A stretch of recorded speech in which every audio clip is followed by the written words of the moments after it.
প্রশংসা আল্লাহ তাআলার, যিনি আসমান সৃষ্টি করেছেন আমাদের খুঁটিবিহীন মানুষকে উপমা উদ্ধৃতি দেওয়ার জন্য, যাতে মানুষ আল্লাহকে মেনে নেয়, এবং জমিনকে তিনি করেছেন বিছানা স্বরূপ মানুষের জন্য, যেখানে মানুষ আশ্রয় পাবে, মানুষ যেখানে বসবাস করবে। আলহামদুলিল্লাহ, অসংখ্য দুরূদ ও সালাম নাজিল হন মুস্তাফা সাল্লাল্লাহু আলাইহি ওয়াসাল্লামের উপর, যার পরে এই পৃথিবীতে আর কোনো নবী রাসূল আগমন করবেন না। আল্লাহুম্মা সাল্লি আলাইহি আল্লাহুম্মা বারিক আলাইহি। ভাই, এগুলো একটু সাউন্ড কমায় দাও। এগুলো সাউন্ড, আমার কথা আমি শুনে তো লাভ নাই, ওগুলো থাকলে চললো। কেমন? প্রথমেই একটু, যারা ইউটিউব অথবা ফেসবুকে বা সোশ্যাল মিডিয়া দিন প্রচার করে, ক্যামেরাম্যান অথবা ইউটিউব ফেসবুকের চ্যানেলের মালিকদের জন্য দুই চারটা কথা বলি। কেমন? এর আগে একটু আপনাদের বলি, যারা দাঁড়ায় আছেন, কখনো কি কোনো বিবাহের দাওয়াতের, মানে বিবাহের জন্য আপনার পরিবারের কারো বিবাহ আর আপনি দাওয়াত দেওয়ার দায়িত্ব পাইছেন, এরকম কি হয়েছে কখনো? যদি হইতো তখন আপনি বুঝতেন যে আপনি যেভাবেই দাওয়াত দেন, আপনার ফুফা, খালু, দুলাভাই রাগ, দাওয়াত ঠিকভাবে হয় নাই। এমন করে কোন বেয়াদব এমন করবে? ভাই কি ভাই,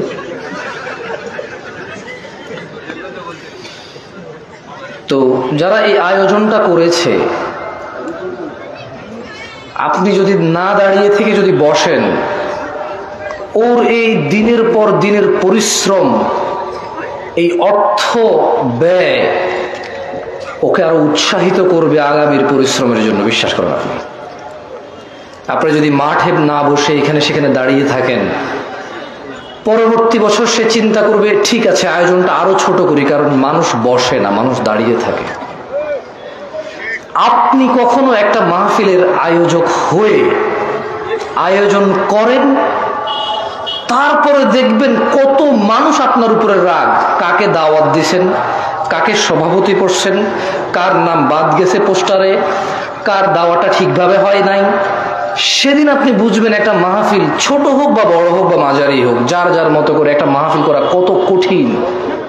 একটা স্টেজ বানানো, একটা প্যান্ডেল বানানো, কিছু মাইকের ব্যবস্থা করে কোনো একজনকে নিয়ে এসে কথা বলার সুযোগ করে দেওয়া আর আপনাকে শোনার সুযোগ করে দেওয়া কত কঠিন দায়িত্ব।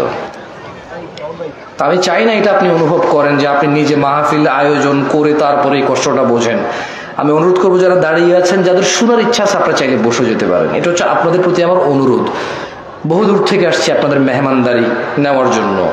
অ্যাজ এ মেজবান আপনারা মেহমানের যতটুকু আল্লাহ আপনাদেরকে তৌফিক দিয়েছে, নম্রতা দিয়েছে, আপনারা চেষ্টা করবেন সে নম্রতা দিয়ে পেশ আসার জন্য। আর সবচেয়ে বড় ভদ্রতা মাহফিলের, যেহেতু বসেই শোনার নিয়ম, বসে শুনবেন, এটা হচ্ছে সহজ কথা। যাই হোক, এটা আপনাদের ইচ্ছা। আর বাকি ক্যামেরাম্যানদেরকে বলবো, তোমরা কেন রেকর্ড করো আমি জানি না। যদি তোমাদের এই লোকজন দেখিয়ে বিখ্যাত হওয়া বা কিছু টাকা পয়সা বা তুমি একটা কিছু পারো, এরকম কিছু বোঝানোর জন্য হলে তোমাকে কিছু বলার নাই। আর যদি দিন প্রচারের স্বার্থে তুমি রেকর্ড করো, তাহলে কোন হুজুর কোন নায়িকার নাম নিছে কোন এক মাহফিলে, তোমার তো দরকার নাই এটাকে রেকর্ড করে ছেড়ে দেওয়ার। তুমি না দিন প্রচারক, তুমি অতটুকু প্রচার করবা যতটুকু দিন।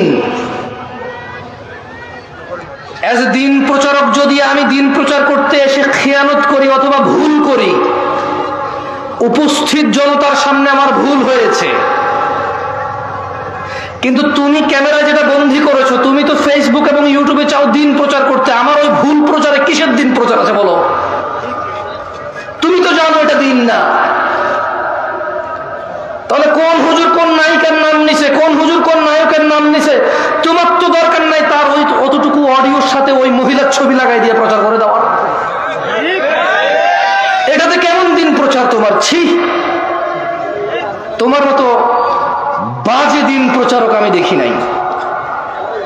ওই লোক যে প্রতিদিন মাহফিল করে, ওই লোক যে প্রতিদিন ঘন্টা কথা বলে, 2 ঘন্টা কথা বলে, ওই লোক যে ঠিক মতো ঘুমাইতে পারে না, খাইতে পারে না, নিজের স্ত্রী সন্তানের দেখা পায় না মাহফিলের সিজনে, ওর কতটুকু মস্তিষ্ক শান্ত বা কতটুকু মস্তিষ্ক অশান্ত, শারীরিক কি কন্ডিশন, অথবা কথা বলতে গিয়ে যদি সে কারো সৌন্দর্য উদাহরণ দিতে গিয়ে যদি সেটা ভুল উদাহরণ দেয়, যদি একটা অগ্রহণযোগ্য উদাহরণ দেয়, যদি একটা অসুন্দর উদাহরণ দেয়, তোমার কি এমন, তুমি কি এমন দিন প্রচার করছো যে ওর অতটুকু অংশকে কাট করে প্রচার করে দিবার বলবা দিন প্রচার করতেছো? কি এতে তার কি, তোমার কি সৌন্দর্য হয়েছে? মানে তোমার ওই ইউটিউবার ফেসবুকে ওই নায়ক নায়িকার অতটুকু অংশে কি প্রচার হয়েছে দিনের, বলতে পারো আমারে? কিছুই নেই। বরঞ্চ একটা কাজ করো, আমি আজকে 1 ঘন্টা কথা বললে এগুলো তোমার প্রচার করার দরকার নেই। জানো, এই যে আমি আজকে এটা বলছি না, এটা কোনো বেনিফিট নাই। আমি যদি একটা আয়াত পড়ি, তোমাকে যদি আল্লাহ এতটুকু যোগ্যতা দেয় যে তুমি বুঝতে পারো এটা কোরআনের আয়াত, আমি যদি একটা হাদিস পড়ি, তুমি যদি বুঝতে পারো এটা হাদিস, বরঞ্চ কাট করে ওই কোরআনের আয়াতটুকু আর অর্থটুকু যা আমি বলছি, হাদিসটুকু আর হাদিসের অর্থটুকু যা আমি বলছি, এটুকু প্রচার করো ভাই। এতেই দিন প্রচার আছে, এর বাইরে দিন প্রচার নাই। তোমরা কি নোংরামো করছো, কে কাকে কি বলছে, শুধু ওগুলো প্রচার করে বলছো দিন প্রচার। যাক, তোমাদের ইচ্ছা ভাই, তোমাদের বুঝের মতো তো আর আমার বুঝ হয় নাই, আমি পারবো না। আমার মনে আছে আমি গত বছর এই মাঠে এসেছিলাম, অশ্লীলতা নিয়ে কথা বলেছিলাম গত বছর। আজকে চাচ্ছি সুন্নাহকে আঁকড়ে ধরার বিষয়ে কিছু কথা বলতে, যার অভাব আমাদের সবার মধ্যে আছে কম বেশ। একটু সাউন্ড আরো কম করে দেওয়া যায় ভাই, মানে খুব বিরক্ত লাগে নিজের সাউন্ড নিজে শুনতে। গান গাইলে গজল গাইলে এক হিসাব, ইকো শুনলে আরো বেশি তালে তালে তাল বাড়ে। কথা বললে নিজের শব্দ নিজের কাছে সবসময় বিরক্তির কারণ হয়ে দাঁড়ায়। বিসমিল্লাহ বিসমিল্লাহ শোনা যায়, খালাস আলহামদুলিল্লাহ। দিনী ভাইরা, আপনারা আজকে যারা উপস্থিত হয়েছেন, আপনাদের এতটুকু বলি, ইন্নাদ-দীন ইনদাল্লাহিল ইসলাম, আল্লাহর কাছে একমাত্র মনোনীত দিন হচ্ছে ইসলাম। আল্লাহ বলছেন, ওয়ামাখতালাফাল্লাযীনা উতুল কিতাবা ইল্লা মিন বা'দি মা জাআহুমুল ইলমু বাগিয়াম বাইনাহুম, আর যাদেরকে কিতাব দেওয়া হয়েছিল তারা কেবল পরস্পর বিদ্বেষ বশত, মানে আমার কথায় আপনার ভালো লাগে না, আপনার আচরণ আমার ভালো লাগে না, আপনার আমার স্টাইল ভালো লাগে না, কথার আন্দাজ ভালো লাগে না, বডি ল্যাঙ্গুয়েজ হাত পা নড়ে ভালো লাগে না, দ্রুত কথা বলি বা জোরে কথা বলি বা আস্তে কথা বলি ভালো লাগে না। অথবা আপনি নিজেকে শুধু হানাফি মনে করেন বা শাফি মনে করেন, হাম্বালি বা মালিকি মনে করেন। হানাফি মনে করার পরে আপনি হয়তো মনে করেন নিজেকে চিশতি, সাবরি, তরিকত, হাকিকত, মারেফত, শরীয়ত এভাবে মনে করতে পারেন। সুফি নিজেকে মনে করতে পারেন। সুফি মনে করার পর আপনি মাইজ ভান্ডার, সারসিনা, তারপর এদিকে জৈনপুর, আটরশি, ফুরফুরা, আপনি নিজেকে এগুলো মনে করতে পারেন। আপনাকে একটা কথা বলি, মনোযোগ দিয়ে শোনেন। আল্লাহ সূরা আল ইমরানের 19 নম্বর আয়াতে বলেছে যে আল্লাহর কাছে একমাত্র মনোনীত হচ্ছে দিন হচ্ছে কি? তাহলে প্রবলেম কোথায়? আল্লাহ বলছেন, ওয়ামাখতালাফাল্লাযীনা উতুল কিতাবা ইল্লা মিন বা'দি মা জাআহুমুল ইলমু বাগিয়াম বাইনাহুম, আর যাদেরকে কিতাব দেওয়া হয়েছিল তারা শুধু নিজেদের বিদ্বেষ বশত, তাদের কাছে জ্ঞান আসার পর তারা মতনৈক্য ঘটিয়েছিল। ইলম এসেছে, জ্ঞান এসেছে, ফুরকান এসেছে, সত্য মিথ্যার পার্থক্যকারী এসেছে, কিন্তু না, কোরআন ও সহিহ সুন্নাহয় তাদের কোনো আপত্তি ছিল না, কিন্তু তারা নিজেদের একে অপরের বিদ্বেষে বসে তারা জ্ঞান আসার পর মতনৈক্য করেছিল। একজন আরেকজনের মতনৈক্য করতে গিয়ে ইসলামেরই মতনৈক্য করে ফেলেছে তারা। ওয়ামান ইয়াকফুর বিআয়াতিল্লাহ, ও দিনাজপুরের সচেতন নাগরিকরা, ও দিনাজপুরের সচেতন যুবক ও বৃদ্ধরা, ও দিনাজপুরের যুবতী ও বৃদ্ধরা সচেতন যারা আছো, ওয়ামান ইয়াকফুর বিআয়াতিল্লাহ, আর যে ব্যক্তি আল্লাহর আয়াতকে অস্বীকার করে, ফাইন্নাল্লাহা সারিউল হিসাব, নিশ্চয় আল্লাহ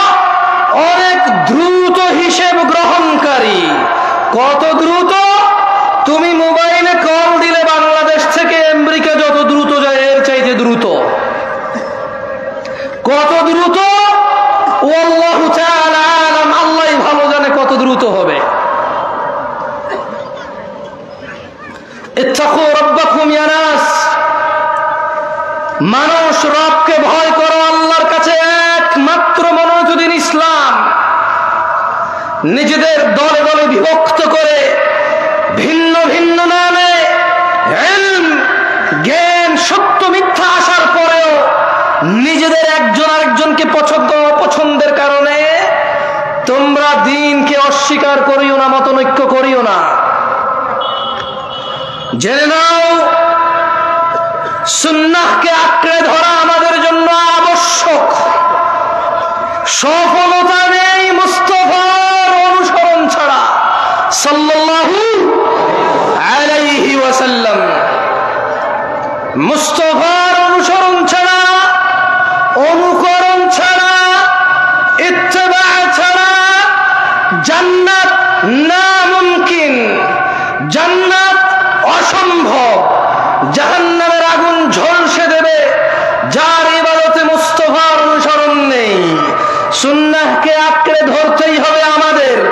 তিনি সুবহানাহু ওয়া তাআলা বলেন, মান ইউতি'র রাসূল, যে আমার রাসূলের ইতাআত করে, যে আমার মুহাম্মদের অনুসরণ করে সাল্লাল্লাহু আলাইহি ওয়াসাল্লাম, ফাকাদ আতা আল্লাহ,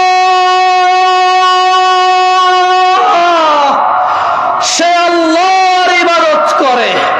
যে তিনি সাল্লাল্লাহু আলাইহি ওয়াসাল্লামের অনুসরণ করে, ফাকাদ আতা আল্লাহ, সে আল্লাহর ইবাদত করে।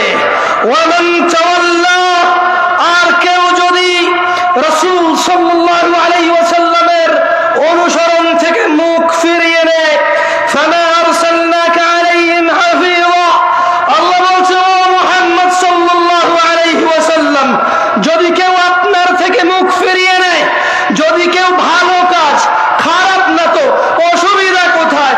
বাপে করেছে, দাদা করেছে, বড় হুজুর ফতোয়া দিয়েছে, যুগের পর যুগ চলে আসছে, সমস্যা কোথায়? ফামা আরসালনাকা আলাইহিম হাফিযা, ও মুস্তাফা আলাইহিস সালাম, ওয়া মান তাওয়াল্লা, যে আপনার অনুসরণ করে না ইবাদতে, আমি আল্লাহ আপনাকে তাদের জন্য তত্ত্বাবধায়ক করে পাঠাইনি। তাহলে কিভাবে পাঠাইছে আল্লাহ রাসূল সাল্লাল্লাহু আলাইহি সাল্লামকে? কিভাবে রাসূল সাল্লাল্লাহু আলাইহি সাল্লামকে আল্লাহ পাঠাইছে? কিভাবে, মানে আমরা কিভাবে নেব ওনাকে? যদি আমাদের পুরো পৃথিবীর সমস্ত মুসলিম আল্লাহ রাসূলের ইতাআত বাদ দিয়ে নিজেদের প্রবৃত্তি স্বীকার করে, সেই প্রবৃত্তির অনুসরণ করে, আল্লাহ বলছেন যে আপনার কোনো দোষ নাই। ওয়া আলাইকা আল্লা ইয়াযাক্কা, ওয়া আলাইকা আল্লা ইয়াযাক্কা। এরা যদি পবিত্র না হয়, এরা যদি পরিশুদ্ধ না হয়, ওয়া আলাইকা আল্লা ইয়াযাক্কা, ও মুহাম্মদ আপনার কোনো সমস্যা নাই, আপনার কোনো দোষ নাই।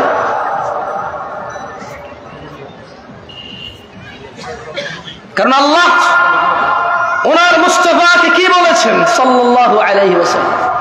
বলেছেন ফাযাক্কির, ও মুহাম্মদ আপনি উপদেশ দিন সাল্লাল্লাহু আলাইহি ওয়াসাল্লাম।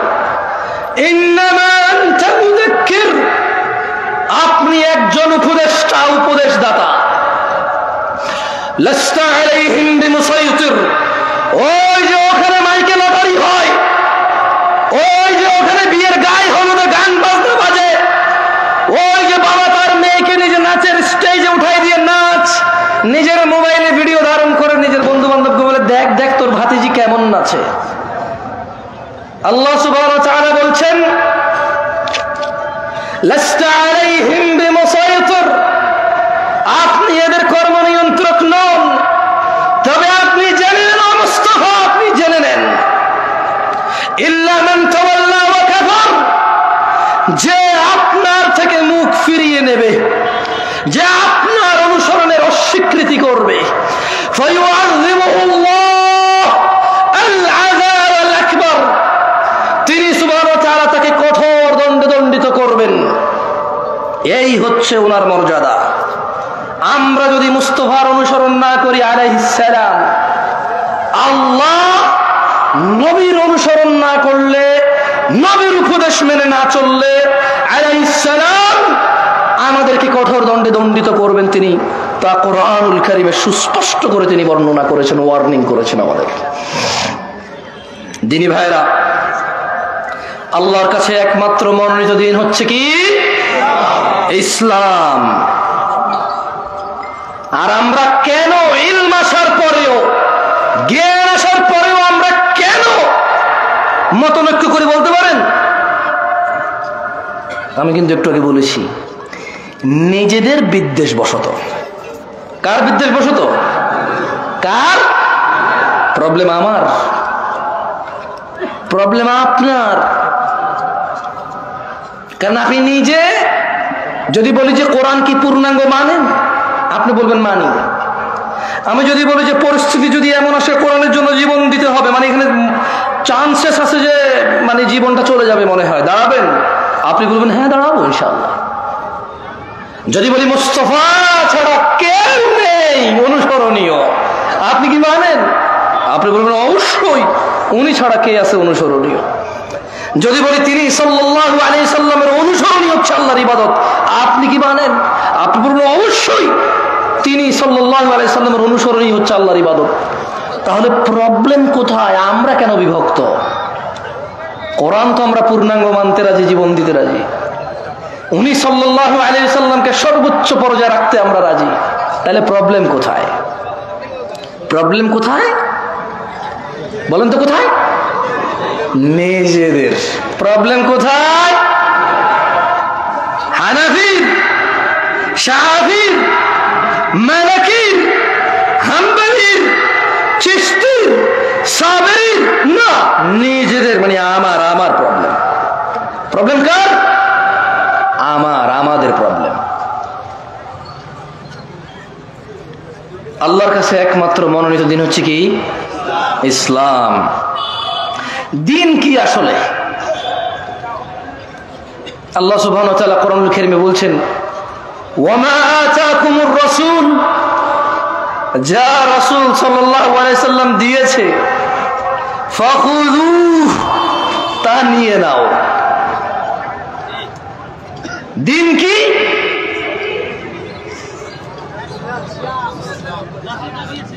একটু মনোযোগ দিয়ে শুনিয়েন ভাই। বাংলাদেশে মোটামুটি আলহামদুলিল্লাহ যারা যারা আমাকে ডেকেছে এবং আমি যেখানে যেখানে গিয়েছি সবাই বুঝে গিয়েছে আমি 40-45 মিনিটের বেশি কথা বলার ক্ষমতা রাখি না জ্ঞানের দিক থেকে। তবে আলহামদুলিল্লাহ দাঁড়াইতে পারবো অনেকক্ষণ, বক বক বক কিসা কাহিনী বললে বহুতক্ষণ বলা যাবে। তবে নর্মালি বক্তব্য আমার 40-45-50 মিনিটেরই হয়। আপনাদের বিরক্ত করব না। এরপরে ফজিলাতুল শেখের সমাপনী বক্তব্য আপনারা শুনে যাবেন ইনশাআল্লাহ। আপনাদের যাতে কষ্ট না হয়, উনি আমাকে মাইকটা ধরার পরও ছেড়ে দিয়েছে, আমরা কি ওনার ইজ্জত করবো না? আপনাদের যাতে কষ্ট না হয়, উনি মাইকটা ধরার পরও আমাকে ছেড়ে দিয়েছে। আমিও ইনশাআল্লাহ খুব শীঘ্রই ওনাকে ওনার মাইক, আবার ওনাকে ওনার মাইক ওনার কাছে দিয়ে দেব। আপনারা ইনশাআল্লাহ আছেন তো? ইনশাআল্লাহ। ভাই তোমাদের যদি বলি একটু বসতে, তোমরা কি মাইন্ড করবো? বহু দূর থেকে আসছে, বিশ্বাস করো, সকাল 10টায় গাড়ি তুলছি আমি। না না না, দাঁড়ায় থাকতে যদি কমফোর্টে দাঁড়াও, তবে বসলে ভালো হবে, আর কি সুন্দর হয়। থাকে না একটা জিনিস, একটা সৌন্দর্য থাকে না। আর যদি ঠান্ডা লাগে, দাঁড়ায় থাকতে ভালো লাগে, টোটালি ফাইন। আমি নিজেও দাঁড়ায় আছি, তোমার বসতে বললে বলবো যে আপনি নিজে তো দাঁড়ায় কথা বলতেছেন, তো তাইলে ভাই আমার দরকার নাই ভাই আবার। ঠিক আছে, আল্লাহ তাআলা আমাদের উপর রহম করুন, আমিন। বলেন তো দিন কি? ওয়ামা আতাকুমুর রাসূলু ফাখুযুহু, রাসূল যা দিয়েছে তা নিয়ে নাও। ওয়ামা নাহাকুম আনহু ফান্তাহু, যা থেকে তিনি নিষেধ করেছেন তা তোমরা বর্জন করো। ওয়াত্তাকুল্লাহ, আর তোমরা আল্লাহর তাকওয়া অবলম্বন করো।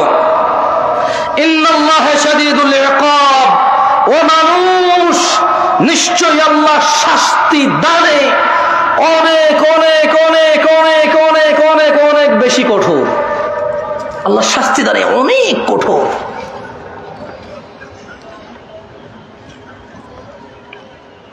দিনী ভাইরা, রাসূল যা দিয়েছে তাই যদি ইসলাম হয়, আচ্ছা জোরে জোরে চিল্লে না বলি, কিছু গলাও খারাপ হয়, আপনাদের বুঝতে অসুবিধা হয়, একটু সুন্দর করে আস্তে আস্তে বলি, কেমন? আচ্ছা, রাসূল যা দিয়েছে তা যদি নিয়ে নিতে হয় কোরআনের আদেশ অনুযায়ী, রাসূল যা নিষেধ করেছে তা যদি ছেড়ে দিতে হয় কোরআনের আদেশ অনুযায়ী, তাহলে রাসূল সাল্লাল্লাহু আলাইহি ওয়াসাল্লাম দিয়েছে কতটুকু? মানে তিনি আসলে আমাদেরকে কতটুকু দিয়ে চলে গেছে? আছে আছে আছে আছে। আন আব্দুল্লাহ ইবনে মাসউদ রাদিয়াল্লাহু আনহু قال, সাহাবীর নাম কি? একটু মনোযোগ দিয়ে শুনেন, আমি মাঝে মধ্যে আপনাদের প্রশ্ন করব, মারহাবা ঠিক এগুলো আমার দরকার নাই, শুধু আমি যে প্রশ্ন করি ওই প্রশ্নগুলা মাঝে মধ্যে যদি অ্যান্সার করেন আমি বুঝতে পারবো যে আমি বলছি আল্লাহর জন্য, আপনারা শুনছেন কার জন্য। একটু মানে ভালো লাগবে বুঝতে পারলে যে আপনারা আছেন আমার সাথে। কেউ বসে বসে ব্যবসা বাণিজ্যের টাকা পয়সার হিসাব, প্রেমিকার নাম্বার ব্লক করে দিছে, আর একটা আইডি খুলছেন, তার রিকোয়েস্ট পাঠাইছেন, অ্যাড করছে কিনা, মানে এইসব হিসাবে আপনারা নাই, ওয়াজে আছেন, তাহলে আমি বুঝবো, বুঝছেন। عن عبد الله بن مسعود رضي الله عنه قال, আব্দুল্লাহ ইবনে মাসউদ রাদিয়াল্লাহু আনহু থেকে বর্ণিত, তিনি বলেন, قال رسول الله صلى الله عليه وسلم, আল্লাহর রাসূল সাল্লাল্লাহু আলাইহি ওয়াসাল্লাম বলেছেন। কে বলেছেন? কে বলেছেন? হাদিস বর্ণনা করতেছেন কোন সাহাবী? এর জোরে বলেন, কোন সাহাবী? বর্ণনা করতেছে কে? আব্দুল্লাহ ইবনে মাসউদ। তিনি বলছেন যে আল্লাহর নবী সাল্লাল্লাহু আলাইহি ওয়াসাল্লাম বলেছেন, ইন্নাহু লাইসা শাইউন ইউকাররিবুকুম ইলাল জান্নাতি ইল্লা ক্বাদ আমারতুকুম বিহি। আমার উম্মতরা, ও মানুষ, পৃথিবীবাসী, তিনি সাল্লাল্লাহু আলাইহি ওয়াসাল্লাম বলছেন যে নিশ্চয়ই এমন সকল কিছু, এমন, আপনারা অনেকে কিন্তু আশহাদু আন্না মুহাম্মাদার রাসূলুল্লাহ পরে এভাবে করতে দেখেন কাউকে, রাইট? আমি হাসতে বলছি ভাই, বলছি দেখেন কিনা, বলবেন হ্যাঁ বা না, এটাই তো সৌন্দর্য। দেখেন কিনা? দেখেন না? আচ্ছা, আমি শুধু ছোট্ট একটা উদাহরণ দিলাম। অনেকে আশহাদু আন্না মুহাম্মাদার রাসূলুল্লাহ বলে কি করে? এরকম করে, আমি দেখেছি আল্লাহু আ'লাম। মানে সুন্নাতে মুহাম্মদ রাসূলুল্লাহ সাল্লাল্লাহু আলাইহি ওয়াসাল্লাম ওয়াহী ভিত্তিক এই নিয়ে কোনো তথ্য আছে কিনা, আমার এমনিতে জ্ঞান কম, আমি জানি না, যেহেতু আমার পড়াশোনা কম, জ্ঞান কম, পড়াশোনা কম, হয়তো আমি ওটুক পর্যন্ত পৌঁছাইতে পারি নাই। যদি আপনাদের কারো কাছে কোনো তথ্য থাকে এই বিষয়ে, সুন্নাহ অনুযায়ী, কি অনুযায়ী? সহিহ সুন্নাহ অনুযায়ী যদি থাকে বলিও না, আমরা করবো ইনশাআল্লাহ। আমরা কেন ছেড়ে দেবো? দাড়ি রাখছি, মানুষ দাড়ি ফেলে দেয় স্মার্ট হওয়ার জন্য, সুন্দরী বউ পাওয়ার জন্য, চাকরি বাকরি করার জন্য, ভালো সুন্দর নিজের পরিবেশন করার জন্য। আমরা ওই জিনিস স্যাক্রিফাইস করে দিছি, দাড়ি রেখে দিছি সুন্নাহকে ফলো করার জন্য। তার আশহাদু আন্না মুহাম্মাদ রাসূলুল্লাহ বলে চুমা খেতে অসুবিধা কোথায়? যদি এতে কোনো নেকি থাকে কোরআন সুন্নাহ থেকে, অসুবিধা কোথায় ভাই? কোনো অসুবিধা আছে? আমরা করবো ইনশাআল্লাহ। আমি আবার বলি, মনে কষ্ট নিয়েন না, খারাপ কিছু বলি নাই, বলেছি সহিহ সুন্নাহ অনুযায়ী হাদিস দিয়ে সাব্যস্ত এর কোনো বেনিফিট। যেমন ধরেন হাদিসে আছে কেউ যদি সুবহানাল্লাহ বলে আসমান আর জমিনের খালি জায়গা পূর্ণ হয়ে যায়, এরকম কোনো বেনিফিট যদি এর থাকে বলিয়েন, আমরা মানবো, সমস্যা কোথায় ইনশাআল্লাহ। আচ্ছা, যাই হোক,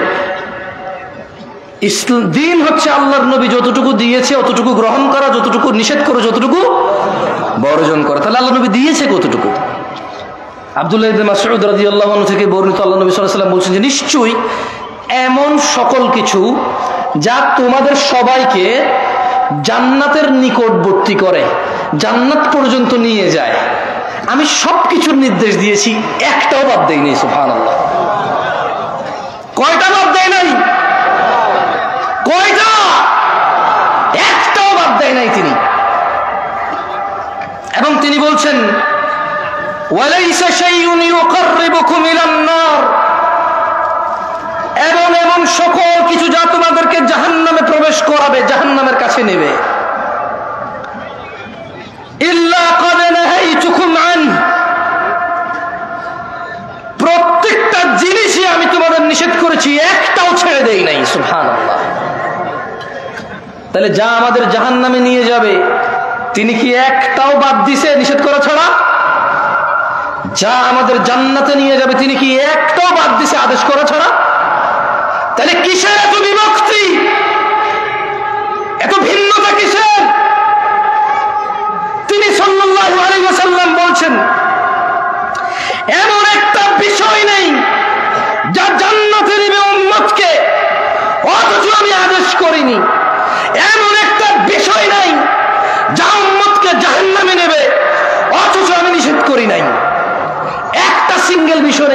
কিসের? কিসের? কারো কি সন্দেহ আছে?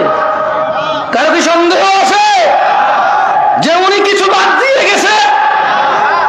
কেউ কি এরকম আস্থা রাখেন, কেউ কি এরকম বিলিভ করেন যে উনার বলে যাওয়া পথের বাহিরে জান্নাত আছে? তাহলে বিভক্তি কিসের? আসেন না, আমি আপনাদের উদ্যত আহ্বান জানাই, যারা আমার যুবক ভাইরা আছেন এবং যারা ম্যাচিওর আছেন এবং যারা আরো একটু বয়স বেশি আছেন, আসেন না একটু কোরআন সুন্নাহ পড়ি। এবার আসেন না, এবার রুকু দিচ্ছি কেন দিচ্ছি, সিজদা দিচ্ছি কেন দিচ্ছি, সালাত আদায় করতেছি কেন করতেছি, ডান হাতে খাচ্ছি কেন খাচ্ছি, সালাম দিচ্ছি কেন দিচ্ছি, বাম পায়ে ডলে যাচ্ছি কেন যাচ্ছি, ওয়াজ করতে আসছি কেন আসছি, ওয়াজ শুনতে আসছি কেন শুনছি, বাচ্চাকে মাদ্রাসায় পড়াচ্ছি কেন পড়াচ্ছি, স্কুলে পড়াচ্ছি কেন পড়াচ্ছি, গান শুনতেছি কেন শুনতেছি, কোরআন শুনতেছি কেন শুনতেছি। আসেন না একটু জেনে শুনে করি। আসেন না।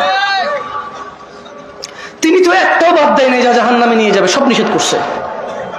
তিনি তো একটাও বাদ দেয় নাই যা জান্নাতে নিয়ে যাবে, সব আদেশ করছে। ভিন্নতা কিসের?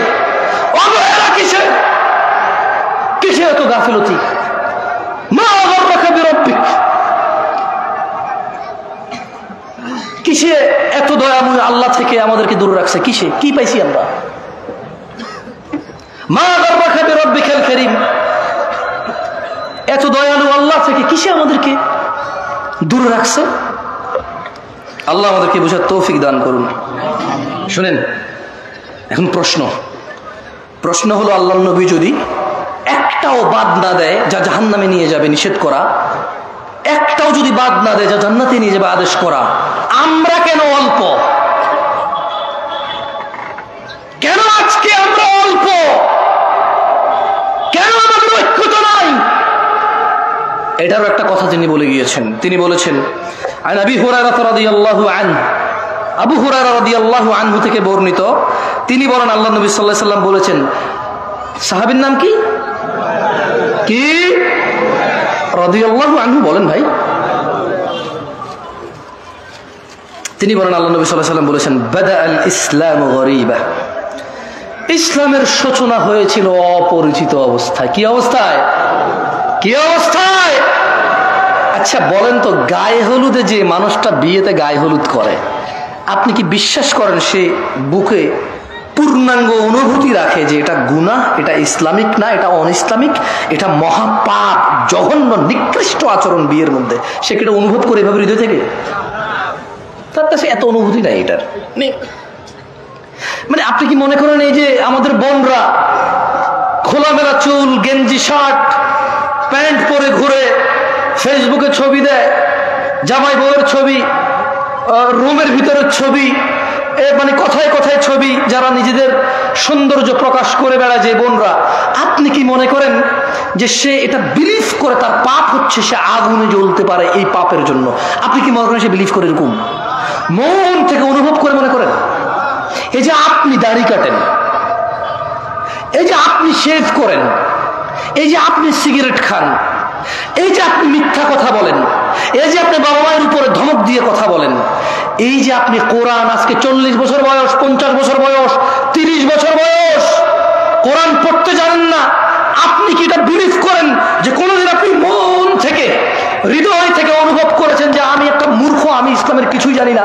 যদি আমি ইসলামের কিছুই না জানি তাহলে কিসে আমাকে জান্নাতে নেবে আমি সেটাই জানি না।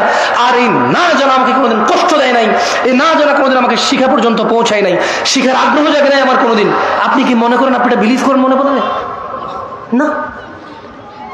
এটা এরকম না। বাদাল ইসলাম গরীবা, ইসলামের সূচনা হয়েছে কি অবস্থায়? অপরিচিত অবস্থা। আপনি কি মনে করেন কোন মা তার বাচ্চা যখন ক্লিন শেভ করে, এদেশে কয়টা মা মনে করে তোর গুনাহ হয়েছে রে বাপ, তোর গুনাহ হচ্ছে? কয়টা মা মনে করে এরকম? বলতে পারেন আমাকে? মায়ের নাম তো আমনা। মায়ের নাম কি? আমনা সলেহা। ওর মায়ের নাম বিলকিস, ওর মায়ের নাম জুলাইখা। কিন্তু জুলাইখা কি কোনোদিন কল্পনা করেছে, কোনোদিন অন্তরে ভেবেছে, ছেলেকে যখন ক্লিন শেভ দেখেছে, ছেলের যখন দাড়ি কাটা দেখেছে, জুলাইখা কি কোনোদিন বলেছে ইন্না লিল্লাহি ওয়া ইন্না ইলাইহি রাজিউন, আমার বাচ্চা নবীর সুন্নতকে জবে করে চলে আসছে? ইন্না লিল্লাহি ওয়া ইন্না ইলাইহি রাজিউন। জুলাইখা কি কোনোদিন ভেবেছে লা হাওলা ওয়ালা কুওয়াতা ইল্লা বিল্লাহ, আমার বাচ্চা টাকনুর নিচে প্যান্ট পরছে, কিয়ামতে আল্লাহ তিন ব্যক্তির উপর দয়া করবে না? এর মধ্যে একজন হচ্ছে যার পায়ের নিচে টাকনুর নিচে প্যান্ট পরে, যে জামা কাপড় পরে। যে জুলাইখা কি কোনোদিন অন্তরে কষ্ট পেয়েছে আমার বাচ্চার সাথে তো আল্লাহ কথাই বলবে না? এদেশের আব্দুল্লাহ, আব্দুর রহমান, আব্দুর রহিমরা, এদেশের জামশেদরা কি কখনো এরকম নিজের বাচ্চার টাকনুর নিচে প্যান্ট দেখে কি কখনো কল্পনা করেছে হায় রে আমার আদরের সন্তানটার সাথে আল্লাহ কথাও বলবে না, দয়াও করবে না, রে কি করলো আমার ছেলে? এই দেশের জামশেদরা, আব্দুল্লাহরা, আব্দুর রহমানরা, এই দেশের আব্দুল করিমরা কখনো কি নিজের ছেলেটা ফজরে ঘুমিয়ে আছে ভেবেছে যে আমার বাচ্চাটা মারা গেলে জাহান্নামে চলে যাবে সালাতের হেফাজতকারী না বলে? কোনদিন কি কল্পনা করেছে এই দেশের আব্দুল করিমরা? বলেছে? বলেন তো। ইসলাম তাহলে ওর কাছে কতটুকু পরিচিত? ও ইসলামকে কতটুকু জানে? কিভাবে জানে ইসলামকে সে? আমাকে কিন্তু বলতে পারেন আপনারা যে দেশের ভ্যান ড্রাইভার, রিক্সা ড্রাইভাররা সারাদিন কষ্ট করে 800 টাকার জন্য, অথচ ফজরের 2 রাকাত সুন্নাত দুনিয়াতে যা আছে এর চাইতে বেশি, সে ফজরের 2 রাকাতে যায় না, 800 টাকার পিছে ঘুরে। কোনদিন কি এদেশের আমার দরিদ্র মুসলমানরা কি ভেবেছে যে দিনে 12 রাকাত সুন্নতে মুআক্কাদা, ফজরে 2, জোহরে 6, মাগরিবে 2, ইশায় 2, এই 12 রাকাত সুন্নত যে পড়ে আল্লাহ তার জন্য জান্নাতে ঘর নির্মাণ করে? কয়জন নিয়েছে বেনিফিট? কতজন ইসলামে এটা বুকে লালন করে? আমরা ইসলামকে কিভাবে জানি? শুধু বিয়েতে কবুল আমাদের ইসলাম সম্মত, বাকি বউ যে কাপড় পরে, জামাই যে কাপড় পরে, যেখানে বসে বিয়ে হয়, যে বিয়ে পড়ে, যে উকিল হয়, যে সাক্ষী হয়, সবকিছুতে ইসলাম কোথায়? মুসলমানের বিয়েতে ইসলাম কোথায়? মুসলমানের বিয়েতে ইসলাম কোথায়? আমরা যদি ইসলাম জানি তাহলে বিয়েতে ইসলাম কোথায়? বলতে পারেন কোনটা কোনটা ইসলামিক, কোনটা কোনটা বিয়েতে ইসলামিক আমাদের? আজকে এখানে আপনার উপস্থিতিতে আপনি নিজে কয়টা ইসলাম আছে আপনার মাঝে, আমার মাঝে? কয়টা আছে? এই আয়োজক ছেলে আমাকে ফোন করেছে, বলেছে ভাই আপনি আসতে হবে, আপনার নামই করছে। আমি বলছি আমি ওয়াজ নেওয়ার সময় বলছি আমি পারলে আর বলে আসবো না, ফোন রাখো, তোমার থেকে কি ওয়াজ দিয়েছি নাকি? আমার নম্রতা কোথায় ছিল ওর সাথে? ও তো কত সুন্দর আয়োজন করেছে, কত কষ্ট করেছে ও, কিন্তু আমি কি ওর দুঃখ বোঝার চেষ্টা করছি? হয়তো করিনি। তখন আমার রাইট নিয়ে আমি চিন্তায় ছিলাম যে দূর ভাই, আমি তো বলছি, তুমি কেন ফোন দিচ্ছ আমাকে? কোথায় আমাদের ইসলাম? আমরা তো নিজেরাই দিনে 10টা ভুল করি, নিজেরাই দিনে 100 ভুল করি, 500 ভুল করি। তিনি সাল্লাল্লাহু আলাইহি সাল্লাম বলেছে, ছোট ভাই তুমি কেন দাড়ি কাটো? বলতে পারো? বলতে পারো তুমি কেন দাড়ি কাটো? তুমি জানো না। Maybe you look nice, you think like that, তোমার একটা চিন্তা, এটা জাস্ট তোমার একটা ধারণা। মেবি তুমি বৃদ্ধ দেখতে চাও না নিজেকে, দাঁড়িয়ে রাখলে বুড়া বুড়া মনে হয়, হয়তো তোমার মাথায় এটা ঢুকছে পোকা। Otherwise what else? আর কি মানে, আর কি হতে পারে এখানে? পারপাস কি হতে পারে দাড়ি কাটার? মানে কি? জ্ঞান বেড়ে যায়, উচ্চতা বেড়ে যায়, বংশমর্যাদার পরিচয় চেঞ্জ হয়ে যায়, চাকরি হয়ে যায়, হোয়াট? তুমি প্রতি বৃহস্পতিবার রাতে কাটো শুক্রবারকে উদ্দেশ্য করে, তুমি বিয়েতে যাওয়ার আগের দিন কাটো, তুমি বেড়াইতে যাওয়ার আগের দিন কাটো, তুমি শহরে যাওয়ার আগের দিন কাটো, তুমি বাড়িতে ফেরার দিন কাটো। কেন ভাই? তুমি নিজে জানো না। ইসলামের সূচনা হয়েছিল কি অবস্থায়? সবাই বলেন, ইসলামের সূচনা হয়েছিল কি অবস্থায়? অপরিচিত অবস্থায়। আল্লাহ নবী সাল্লাল্লাহু আলাইহি সাল্লাম বলছেন, বাদাআল ইসলামু গরীবা, ইসলামের সূচনা হয়েছিল অপরিচিত অবস্থায়। ওয়া সায়াউদু কামা বাদাআ গরীবা, অচিরেই, নিকটে, শীঘ্রই এটা আবার আগের মতো অপরিচিত হয়ে যাবে। খুব শীঘ্রই ইসলামটা ঠিক আগের মতো অপরিচিত হয়ে যাবে। আজকে মুসলমানের বিয়েতে ইসলামই খুঁজে পাওয়া যায় না, আজকে মুসলমানের পড়ালেখার বিদ্যালয়ে ইসলাম খুঁজে পাওয়া যায় না, আজকে মুসলমানের ঘরে বাবা মা আর ছেলে মেয়ের ভিতরে ইসলাম খুঁজে পাওয়া যায় না। আজকে হুজুরদের ভিতরে ইসলাম খুঁজে পাওয়া যায় না। ইউটিউবার বক্তাদের বক্তব্য জনসম্মুখে প্রচার করে মানুষকে দ্বীন শিখানোর এক নৈতিক ও এক কঠোর এবং বিশাল লাভজনক দায়িত্বে যারা নিয়োজিত, যারা নিজেরাই এই দায়িত্ব নিয়েছে, কেউ তারা বলেনি তুমি ভিডিও করে ছাড়ো আমার ভিডিও ইউটিউবে। নিজে নিজে দায়িত্ব নিয়েছে দিন প্রচারের, অথচ প্রচার করে শুধু যতটুকু ভেজাল, যতটুকু ভুল, যতটুকু বেশি মানুষ দেখবে ততটুকু, যতটুকু ইসলাম অতটুকু নয়। বক্তা এমন বক্তব্য দেয় যে বক্তব্যের শ্রোতা ঠিক বলবে, ও জিজ্ঞেস করবে ঠিক কিনা, ব্যাস। বক্তা যখন তার দান লাগবে একরকম বক্তব্য দেয়, যখন লোকজনকে কান্না করাবে তখন একরকম বক্তব্য দেয়। এগুলো তার মুখস্থ, তার মনের ভিতরের অনুভূতি কিচ্ছু নাই। আমি এখানে ওয়াজ করতে আসছি, আপনারা শুনতে আসছেন। কত নবী রাসূল কিয়ামতে উঠবে যাদের উম্মতি থাকবে না হয়তো, অথচ আপনারা এতজন মানুষ আসছেন, স্টিল আমি আপনাদেরকে ধমক দিয়ে কথা বলতেছি। ওয়াই? এটা তো আল্লাহর পক্ষ থেকে নিয়ে আমার যে আলহামদুলিল্লাহ আমি দুটা কথা বলবো, মানুষগুলো শুনতে আসছে ইসলাম। আমার উচিত ছিল আপনাদের সাথে আরো সুন্দর, আরো মোলায়ম, আরো কোমলতা দিয়ে কথা বলা। কোথায় পারলাম আমি আমার কোমলতা? মনে হচ্ছে যেন আপনারা আসছেন এটা ঠেকায় পড়ছেন। আমি একবারটা আসছি কই থেকে বিমানে চড়ে, আমি কোথায় আমার নম্রতা? আমি তো আসলে শঙ্কিত আমাকে নিয়েই। আপনাদের কি ওয়াজ করবো আমি আমাকে নিয়েই চিন্তিত। আল্লাহ তাআলা আমাকে ক্ষমা করুক, আপনারাও আমাকে মাফ করে দিন যদি ধমক দিই আমি আপনাদের।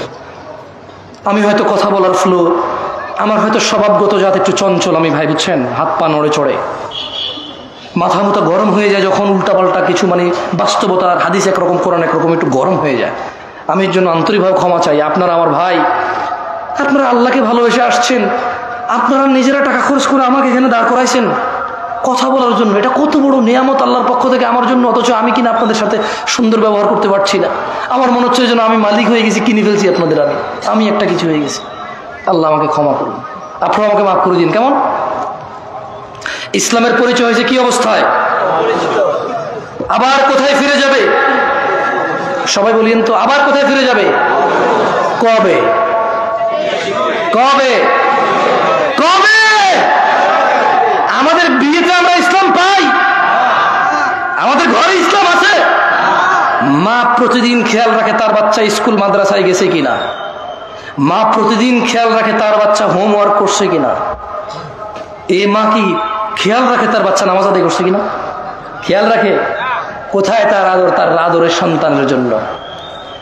যেখানে কিয়ামতের সর্বপ্রথম হিসাবই হবে নামাজের। ফাইন সলিহাত, যার নামাজ ঠিক থাকবে সে জিতে যাবে, সফল হবে। আর যার নামাজ ঠিক থাকবে না সে ধ্বংস হবে, সে লাঞ্ছিত হবে। কোথায় আমার মায়ের চিন্তা, আমার সফলতার? কোথায় আমার মায়ের চিন্তা? যাক দিনী ভাইয়েরা, আমি আবার বক্তব্য বেশি আর দীর্ঘায়িত করব না। আমি আপনাদের এতটুকু বলি, আল্লাহর দরজা চিরদিন খোলা। আমরা সিজদা করি কাকে? রুকু করি কাকে? দোয়া করি কার কাছে? অন্যায় করি কার সাথে বেশি? আমরা একে অপরের সাথে তো একে অপরকে তো সিজদা করি না, করি?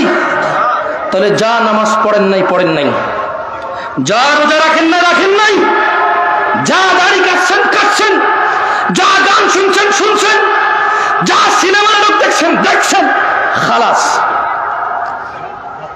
ইরজিই, আল্লাহর দিকে ফিরে আসেন। ইরজিই ইলা রাব্বিকা রাদিয়াতাম মারদিয়াহ। ও দিনাজপুরের মানুষ, ও দিনাজপুরের আমার বড় ভাইরা, ছোট ভাই, সন্তুষ্টি চিত্তে রবের দিকে ফিরে আসো। তোমার পূর্বে কোন মানুষ বেঁচে ছিল আর চিরযুবক ছিল না, হয়নি, হবে না। তোমার পূর্বে কোন মানুষ চির সুস্থ ছিল, এটা হয়নি, হবে না। তোমার পূর্বে কোন মানুষ কোনদিন কষ্ট পায়নি, এমনটা হয়নি, এটা হবে না। তোমার পূর্বে কোন মানুষ বিষণ্ণতায় ভোগে নাই, এমনটা হয়নি, হবে না, তোমার সাথেও হবে না এটা। আসো আল্লাহর দিকে ফিরে আসো, আসো আল্লাহর দিকে ফিরে আসো। দুটো চারটা মেয়ের সাথে কথা বলেছ, অন্যায় হয়েছে, তুমিও জানো আমিও জানি, কিন্তু তোমার রবের আহ্বানে সাড়া দাও। রবের আহ্বানে সাহায্য ভাই আমার, থামো যেখানে আছো থামো। ইল্লা মান তাব, রব বলছে যে আল্লাহর কাছে তওবা করে, ওয়া আমানা, ঈমান আনে। আমরা কি আল্লাহর কাছে তওবা করতে রাজি আছি? ইনশাআল্লাহ। রব বলছে ইল্লা মান তাব, যে তওবা করে, যে অপরাধ থেকে আল্লাহর কাছে ফিরে আসে, ওয়া আমানা, কার প্রতি ঈমান আনে, ওয়া আমিলা আমালান সালিহা, এবং যে সৎ কর্ম সম্পাদন করে, ফাউলাইকা ইউবাদদিলুল্লাহু সাইয়্যাতিহিম হাসানাত। আল্লাহ বলছে অপরাধীর অপরাধ যতই হোক না কেন আমি তার সমস্ত গুনাহকে নেকিতে পরিবর্তন করে দেব। ভাই তুমি তোমার অপরাধকে নেকিতে পরিবর্তন করো। This is your only chance. এটা তোমার একমাত্র সুযোগ। এই পৃথিবী, এই জীবন, এই নিঃশ্বাস, এই সুস্থতা, এই স্বাধীনতা, এই সুস্থতা, এই স্বাধীনতা, এই যৌবন, এটা তোমার একমাত্র সুযোগ গুনাহকে নেকিতে পরিবর্তন করার। নিঃশ্বাসটা যদি বের হয়ে চলে যায়, যদি তুমি এই পৃথিবী ছেড়ে চলে যাও, বিশ্বাস করো তোমার গুনাহ থাকবে। তিনি তোমার রব, তিনি জানে, তুমি জানো, আমি জানি না কি হবে। তবে শোনো, তিনি ঘোষণা দিচ্ছেন, এটা কোরআনের আয়াত, এটা তুমি বলতে পারবে না হাদিস জয়ীফ, হাদিস জাল, এটা আহলে হাদিসের, এটা ওয়াহাবীর, এটা লামাযাবের, এটা হানাফির, এটা শাফির, এটা বলার সুযোগ নাই। এটা কোরআনের। এটা কিসের?